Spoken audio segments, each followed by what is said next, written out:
conducted last year, that is second semester 2023 में ये जो एग्जाम हुआ था. This is quite simple and straightforward paper. अभी 75 मार्क्स का पेपर है आपका, 25 मार्क्स इंटरनल जाएंगे. इस 75 में जो पहला क्वेश्चन है वो कंपल्सरी है, जिसमें आपको इन छोटे छोटे पॉइंट्स के आंसर्स देने हैं for 2.5 marks each. Like we have define an algorithm. So it will be like algorithm की definition, that algorithm is a step-by-step procedure to solve a problem. It is written in a simple language which can be understood by anyone.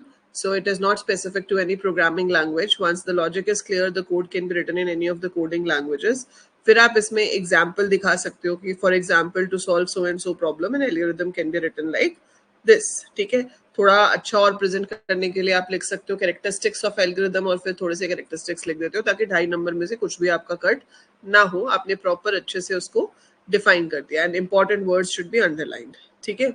Second question है what is dynamic memory allocation method. So इसमें क्या बताएंगे हम कि dynamic memory means when the memory is allocated during the execution of the program. So when pointers are declared first, but the actual memory for storing the data is allocated when the program is executing. इसके लिए हम दो functions use करते हैं, which is malloc and calloc. So you can just tell the name of the functions and you can just write one statement example कि किस तरह से memory allocate होती है. List down any 4 applications of data structure. अब सिर्फ data structure पूछा है, ठीक है, किसी स्पेसिफिक डेटा स्ट्रक्चर का नहीं पूछा. तो एप्लीकेशन ऑफ डेटा स्ट्रक्चर्स में क्या क्या आ जाएगा. Managing the data in such a way so that it could be searched easily. Second, it could be arranged in increasing or decreasing order. Third, application of data structure is to manage the free memory space in the RAM. Then to do CPU scheduling. So ये आपकी 4 applications हो गई. Define stack and queue. Stack is LIFO, queue is FIFO. और फिर आप इसको explain कर सकते हो अपने वर्ड्स में कि stack is that data structure where insertion can be done at the top, deletion can be done from the top only. Queue is where we can insert at the end and deletion is done from the beginning. And diagram बना के जरूर दिखा देना. जहाँ पे भी diagram बनता हो, इट्स वेरी इंपॉर्टेंट कि आप डायग्राम बना के दिखाओ. उससे आपकी पेपर प्रेजेंटेशन जो है वो काफी अच्छी हो जाती है. ठीक है. Then you have define graph and tree. आपको ग्राफ की डेफिनेशन लिखनी है कि it is a non-linear data structure in which there is no order of connection of nodes with each other.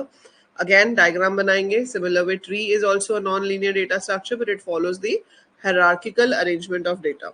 इसका भी डायग्राम बनाओगे और एक एक एप्लीकेशन दोनों की लिख सकते हो. ग्राफ की हो गई कंप्यूटर नेटवर्क्स, ट्री का हो गया आपका window explorer.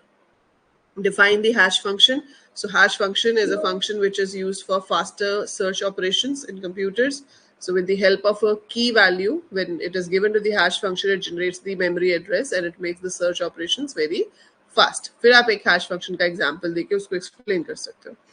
What are the asymptotic notations? Asymptotic notations में आपके पास आ जाता है जो आपकी ये big O notations, theta और gamma notations होती है.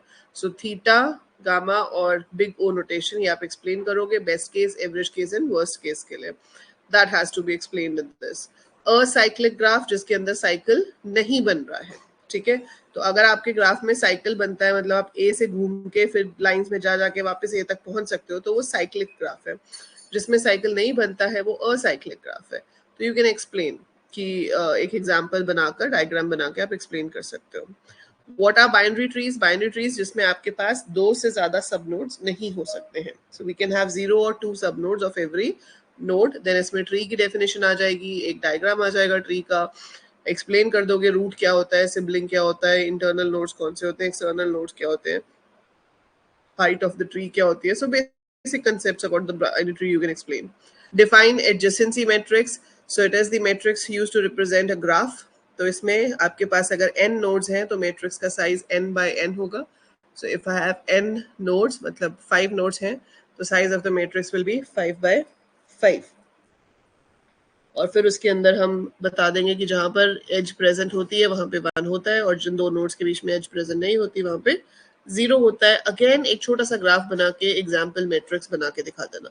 सो थ्योरी क्वेश्चन जैसा कुछ होता नहीं है डेटा स्ट्रक्चर में. यहाँ पे कुछ भी आए, थ्योरी भी आए, तो भी आपको उसकी डेफिनेशन के बाद एग्जाम्पल लिखना है. और अगर ज्यादा लेंदी है तो ये 2.5 मार्क का है तो सिर्फ एग्जाम्पल लिखना है. अगर बहुत बड़ा क्वेश्चन है तो आप कोड भी लिख सकते हो डिपेंडिंग अपॉन दी रिक्वायरमेंट. ठीक है. सो ये तो आपका क्वेश्चन 1 था. इसके बाद हमारे पास चॉइसेस आ जाएंगे.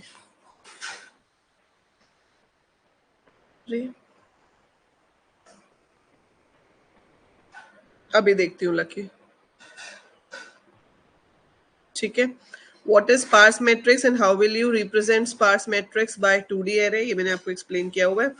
सो एग्जैक्टली उसी को एग्जाम्पल को आपको वैसे का वैसा बना के दिखाना है जैसे मैंने आपको बना के दिखाया था। स्पार्स मैट्रिक्स की डेफिनेशन लिखोगे, कैसे एक्सप्लेन करना है वो लिखोगे, यहाँ पे डेफिनेशन बतानी है टाइम कॉम्प्लेक्सिटी की क्या है, और फिर इंसर्शन सॉर्ट, बबल सॉर्ट, सारी सॉर्टिंग्स की कॉम्प्लेक्सिटीज आपको याद होनी चाहिए and you should be able to write their big O notation, that is the worst case time complexity.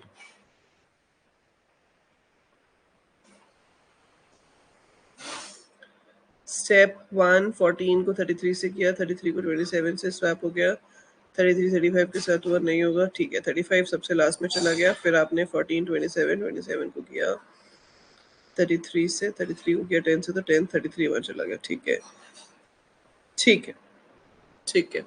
So that's how we sort with the help of bubble sort. ठीक है, इसी को बस आपको एक्सप्लेन करना है और उसके बाद एल्गोरिदम लिखना है। Sort this array using bubble sort algorithm.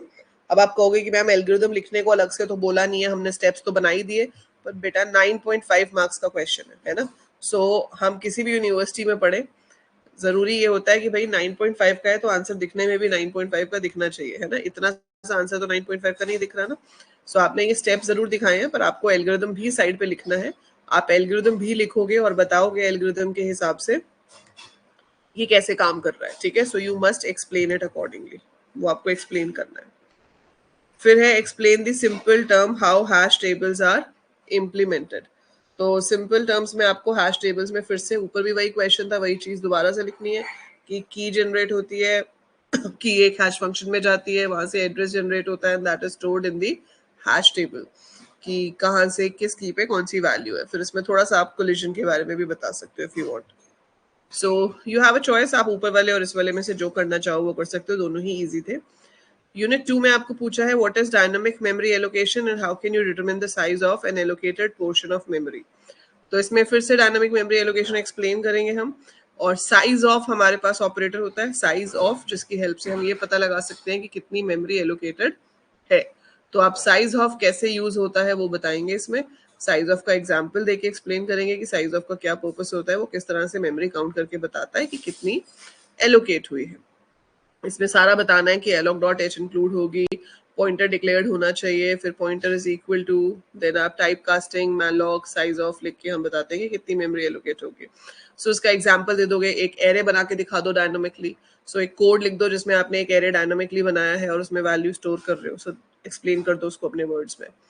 फिर अब देखो सेम ये ना रिपीटेड क्वेश्चंस है, यही चीज यहाँ पूछी है, ये ऊपर 2.5 में भी पूछा था, अब यहाँ भी वही सब लिखना है। Static and dynamic memory allocation में डिफरेंस, अब डिफरेंस है तो हमेशा टेबल बना के करो। 3-3 नंबर के हैं ये दोनों, तो एक कॉलम में लिखो स्टैटिक, एक कॉलम में लिखो डायनामिक। फिर स्टैटिक में लिखो memory's allocated at the time of compilation, इसमें memory's allocated at the time of execution. So variables are created, इसमें पॉइंटर्स आर क्रिएटेड, ठीक है। So memory addresses allocated can not be modified. Modified means जो memory है वो fix है उस variable के लिए कि वो उसी को पॉइंट कर रहा है। Variable name will represent the same memory location through the program, whereas a pointer can refer to different memory locations throughout the program. तो वो आप यहाँ पर एग्जांपल्स दे सकते हो। फिर कैलॉक और मैलॉक में वैसे तो एक ही डिफरेंस है कि मैलॉक में हम बताते हैं total number of bytes to be allocated. Malloc की जो ब्रैकेट में पास होता है that is the total number of bytes कितनी एलोकेट करनी है। लेकिन कैलॉक में जो पास होती है वो दो आर्ग्यूमेंट्स पास होते हैं, एक number of bytes required by one value, comma number of values. So that's two values are passed from here. तो उन्हीं को अपने words में लिख के फिर उनका एग्जाम्पल, उनका कोड कैसे लिखा जाएगा वो आप 3 मार्क्स तक उसको स्ट्रेच कर सकते हो, ठीक है। या फिर आपके पास चॉइस है। अब देखो ये सारा थियोरी में मार्क्स कटने के चांसेस भी ज्यादा होते हैं, पर जिन लोगों को प्रोग्राम नहीं आता, जिनसे कोडिंग नहीं होती, वो इसको अटेम्प्ट कर सकते हैं। पर अगर आपकी कोडिंग अच्छी है, भाई अगर आप एएल कोडर हो तो कोडिंग तो अच्छी होनी चाहिए। So you should be attempting this part. Question 5, write a program in C to create and display single link list. It's very simple. Create में आपने क्या करना है, एडेड एंड को कॉल करा लो। डिस्प्ले का फंक्शन आपको पता ही है, तो इसमें 3 फंक्शन बनेंगे। क्रिएट जिसमें पूछोगे how many nodes are there, उतनी बार लूप चला के एडेड एंड कॉल करा लो। एडेड एंड से आपकी वैल्यूज लिस्ट के एंड में ऐड होती जाएंगी। डिस्प्ले कराओगे, लिंक लिस्ट डिस्प्ले हो जाएगी। So you just have to make that. Write a program to binary search, also write a simple binary search program in C. Algorithm भी लिखना है और प्रोग्राम भी लिखना है बाइनरी सर्च का। सो अगर आपको कोडिंग आपने की हुई है डेटा स्ट्रक्चर की, तो आई वुड से कि question number 5 is a better option, क्योंकि इसमें आपको 12.5 में से 12.5 मिल सकते हैं। इसमें हो सकता है 12.5 में से 10 तक मिले आपको, क्योंकि थ्योरी क्वेश्चन है। अब प्रोग्राम भी लिखो तो उसको एक्सप्लेन भी करना है कमेंट्स में या फिर नीचे उसकी कंक्लूजन में, तो डू एक्सप्लेन समथिंग, ये नहीं सिर्फ कोड लिख के आ जाओ। Write proper comments in that and give a basic explanation of the code as well. Unit 3 में पूछा है write a program to reverse a string using stack. So write a program to reverse a string using stack हमने किया हुआ है ये। इसमें क्या करना है, आपको एक स्ट्रिंग को रिवर्स करना है। 0 पोजीशन वाला स्टैक में चला गया कैरेक्टर, फिर 1 वाला, फिर 2 वाला, फिर 3 वाला, तो स्ट्रिंग को रिवर्स करते करते एक एक कैरेक्टर को स्टैक में डालते जाएंगे। फिर जब हम उसको स्टैक में से पॉप कराएंगे, उसको प्रिंट करा देंगे, तो पॉप करते हुए जो प्रिंट होगा that will be reverse of your string. Write the steps to convert infix expression to a postfix expression. Steps लिखने हैं पहले, तो मतलब एक तरह से एल्गोरिथम लिखना है infix to postfix वाला, and convert the infix expression to postfix expression. ये आपको करके दिखाना है। जैसे मैंने आपको 3 कॉलम्स बना के दिखाया था कि एक कॉलम बनाओगे infix का, एक कॉलम बनाओगे stack का, एक postfix का, वैसे ही यूज करके इसको आपको सॉल्व करके दिखाना है। देन है right short note on linear Q, circular queue, priority queue. Very easy question. ठीक है, आपको सिर्फ लीनियर क्यू और इसके ऊपर 2-2 मार्क्स के बन रहे हैं, वो आपको इसके ऊपर लिखना है। What is abstract data type and its features? Also write the advantages and disadvantages of abstract data type. तो abstract data types क्या होते हैं? Those data types which are defined by the operations performed on them. आप उनके ऊपर क्या operations कर सकते हो, उसके basis पे हम उस data type को define करते हैं। So उसमें 2 ही आते हैं, stack and queue, और फिर आप दोनों के एप्लीकेशंस, एडवांटेजेस और डिसएडवांटेजेस बता सकते हो। अगर मैं होती तो मैं ऊपर वाला क्वेश्चन करती, क्योंकि भाई इसमें पूरा कोडिंग है और ये पूरा थ्योरी है। ठीक है, so it's your choice, but coding is always a better option अगर आपको कोड अच्छे से आता है तो। ओके, नेक्स्ट क्वेश्चन है हमारे पास, कन्वर्ट द इनफिक्स। इसमें और फिर से आ गया, कितने और है? 6, 7 और 8 में भी और है। अच्छा, convert the infix expression into Polish notation, मतलब पोस्टफिक्स नोटेशन में कन्वर्ट करना है। Why and when should I use stack or queue data structure instead of array or list? तो इसमें वही एक्सप्लेन करोगे कि जहां पर आपको ऑपरेशंस में ऐसे परफॉर्म करना है कि भाई इंसर्शन सिर्फ टॉप पे ही हो और डिलीशन भी टॉप से ही हो, जैसे कि अनडू ऑप्शन, तो वहां पे एरे और लिस्ट लेने की जगह बेटर है कि मैं स्टैक ले लूं। ऐसे ही जब इंसर्शन सिर्फ एंड पे करनी है और डिलीशन सिर्फ बिगिनिंग से करनी है, तो वहां पर भी बेटर है कि हम क्यू ले लें। सो बेसिकली आपको यहाँ पे यही बताना है कि स्टैक और क्यू के कौन कौन से ऑपरेशंस रिस्ट्रिक्टेड हैं, और अगर वही ऑपरेशंस हो रहे हैं तो पूरा का पूरा एरे या लिस्ट क्यों इंप्लीमेंट की जाए। We can only have stack and queue, it will save the memory. फिर यूनिट 4 में आपके पास चॉइस है, define the term graph, acyclic graph, AVL, heap tree. ठीक है, what do you mean by degree of a vertex? Define in degree and out degree of vertex with example. Very easy questions. So theory भी बहुत easy है, 2-2 number के आपको terms. Acyclic उन्होंने ऊपर 2.5 में भी पूछ लिया, यहाँ पे भी पूछ लिया, तो सेम आंसर 2 बार खुद लिखोगे आप। Normal graphs, it is your unordered data structure. ठीक है, नॉन लीनियर है, किसी भी तरीके से स्टोर होता है। उसके एग्जांपल दे दोगे, डायरेक्टेड ग्राफ क्या होता है, अनडायरेक्टेड ग्राफ क्या होता है, वेटेड ग्राफ क्या होता है। फिर असाइक्लिक ग्राफ को डायग्राम जरूर बनाने हैं, सब में, चारों में डायग्राम बनेगा। बिना डायग्राम के एक्सप्लेन करोगे तो मैं तो मार्क्स ना दूं। ठीक है, फिर AVL, AVL is your balanced tree. इसमें बैलेंसिंग फैक्टर एक्सप्लेन करोगे क्या होता है और फिर बैलेंस ट्री बना के दिखाओगे। सिमिलर वे हीप ट्री, इसमें बताओगे भी कि मैक्स हीप और मिन हीप क्या होता है, एंड एक एक एग्जाम्पल बना के दिखा दोगे। ये तो बहुत ही इजी है। Degree of a vertex, number of edges connected to the vertex is the number of degree, is the degree of that vertex. In degree, incoming edges, out degree, outgoing edges. So make a graph and then show the thing. और इसमें आप sink node and source node वाला concept भी बताओगे कि जिस node में सिर्फ इनकमिंग एजेस है, आउटगोइंग नहीं है, वो सिंक नोड हो गया, और जिसमें सिर्फ आउटगोइंग है, इनकमिंग नहीं है, वो आपका सोर्स नोड हो गया। ऑप्शन है, what is adjacency matrix, what are the pros and cons of adjacency matrix, draw the matrix representation of the graph for a given tree. So every tree is a graph, but every graph is not a tree, right? तो इसको आप बना के दिखाओगे। बहुत ही easy question दिया है 8.5 नंबर का। Explain how heap sort works with the help of an example. तो कोड नहीं करना है हीप सॉर्ट का, आपको सिर्फ एक एग्जाम्पल की हेल्प से हीप सॉर्ट को करके दिखाना है कि क्या होगा। ठीक है, so that is it. It's a very easy question paper. I hope कि इस साल भी आपको इतना ही इजी क्वेश्चन पेपर आए। बहुत ही सिंपल है, बहुत ही बेसिक है। ऐसा ही आएगा तो बहुत ही अच्छी बात है। You will be able to do it properly. जिसको थ्योरी आती है उसके लिए भी सही है, क्योंकि उन्होंने ऑप्शंस ही ऐसे दे रखी हैं कि या तो तुम थियोरी वाला कर लो या तो तुम प्रोग्राम वाला कर लो, है ना। फंसाते तब है जब एक थियोरी वाला एक प्रोग्राम वाला क्वेश्चन आता है, भाई ऊपर वाले में से एक आता है, नीचे वाले में से एक आता है, लेकिन करने तो दोनों एक ही के है ना।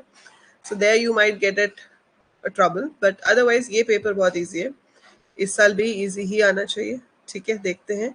तैयारी अपनी पूरी हो तो सब इजी लगता है, तैयारी ना हो तो फिर सब कुछ मुश्किल लगता है, राइट।